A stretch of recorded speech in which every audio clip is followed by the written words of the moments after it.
అందరికీ good morning. Welcome back to another mini blog. Video చూస్తున్న వాళ్ళు ఎలా ఉన్నారో నాతో కామెంట్ సెక్షన్లో షేర్ చేసుకోండి. మేమైతే బాగున్నాము. సో పిల్లలకి లంచ్ బాక్స్లోకి కర్రీ అయితే బెండకాయ పులుసు చేద్దామనేసి బెండకాయలు అయితే కట్ చేశాను. చింతపండు అయితే నానబెట్టి పిసుకుతున్నాం. సో టమాటా కన్నా చింతపండు రసంతో చేస్తేనే మంచి టేస్ట్ ఉంటుంది. మా పిల్లలు అయితే ఎక్కువగా ఇష్టంగా తింటారు.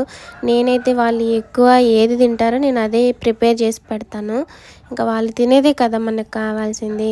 ఇప్పుడైతే తాలింపు అయితే పెట్టేసుకుంటున్నాను. మా ఆయనకి ఏ షిప్స్ అయిపోతున్నాయి. ఎర్లీ మార్నింగ్ లేచి నేనే వంట చేసుకొని ఇంకా పిల్లల్ని రెడీ చేయాలంటే అబ్బా కుదరట్లేదు. వాళ్ళు అసలు ఎంత చికాకు పెడుతున్నారంటే ఈ చలికి వాళ్ళు పొద్దుటే లేచి బ్రష్ చేసి స్నానం చేయాలంటే వాళ్ళకు కూడా మరి అలానే ఉంటుంది కదా.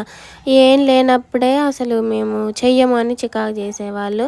ఇప్పుడు చలికాలం ఇంకా అస్సలు చేయట్లేదు. అబ్బా వాళ్ళని రెడీ చేయాలంటే నా తల ప్రాణం తోక్కొచ్చేస్తుంది.